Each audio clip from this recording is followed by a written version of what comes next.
জীবনে কোরবানি দিয়েছি অনেকবার।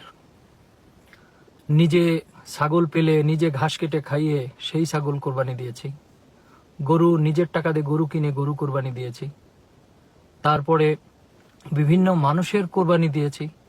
অর্থাৎ যখন ছোট ছিলাম, সেই 89 সালে 13 বছর বয়স আমার, সবেমাত্র হাফেজি পাশ করে বের হয়েছি, তখনও কোরবানির দিন বিভিন্ন বাড়ি বাড়ি যে নিজের চেয়ে নিজের ছুরি বড় সেইটা নিয়ে মানুষের গরু ছাগল কোরবানি দিয়েছি।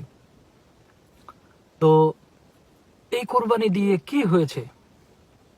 আসলে আমার নিজেকে কি কোরবানি দিতে পেরেছি? পারিনি। ওই কোরবানি দিয়ে আনন্দ হয়েছে, উল্লাস হয়েছে।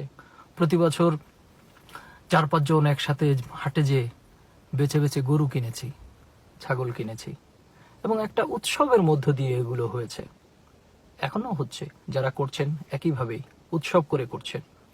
এই গরু কোরবানি দিয়ে, এই ছাগল কোরবানি দিয়ে কারুর কি কষ্ট হচ্ছে যে নিজের সবচেয়ে প্রিয় জিনিস আপনি বিসর্জন দিয়ে দিচ্ছেন? এরকম বোধ কি কখনো কারো হয়েছে?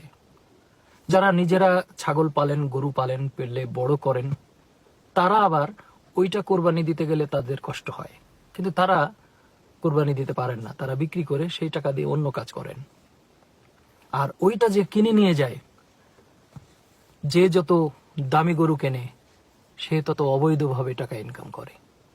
ব্যবসা করে হালাল ইনকাম করেন বলছেন, ব্যবসার মধ্যে আপনি নানান রকম কারসাজি করে ফাঁকি দিচ্ছেন, ট্যাক্সে ফাঁকি দিচ্ছেন, আপনার কাগজপত্র আপনি 2 নম্বরই করছেন, আপনি বিভিন্ন মাল আমদানি করছেন, সেখানে আপনি 2 নম্বরই করছেন, আপনি পণ্যের মোড়কের মধ্যে আপনি ভেজাল মেশাচ্ছেন, নানাভাবে আপনি এই 2 নম্বরই করে, কিংবা কর্মচারীদের বেতন কম দিচ্ছেন, বেতন আটকে রাখছেন, ইত্যাদি ইত্যাদি ভাবে আপনি ব্যবসা করছেন। হ্যাঁ, হালাল ব্যবসায়ী, সঠিক ব্যবসায়ী যে নাই তা নয়, আছে, কিন্তু অধিকাংশই এরকম।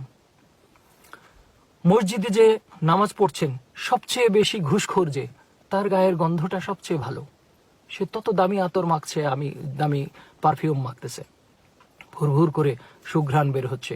মসজিদের ইমাম সাহেব ওই ঘুষখোর যে সবচেয়ে বেশি টাকা দান করে তার জন্য বেশি দোয়া করতেছে, খাস করে অমুক লোকের তুমি আরো বাড়িয়ে দাও, ইত্যাদি ইত্যাদি।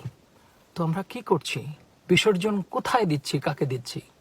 সত্যিকার কোরবানি যেটা আল্লাহ তাআলা কোরআনুল মাজিদে উল্লেখ করেছেন, আদম আলাইহিস সালামের 2 সন্তানের কোরবানির কথা। এই 2 সন্তানকে গরু ছাগল কোরবানি দিয়েছিল, একজন আরেকজনকে হত্যা করেছিল।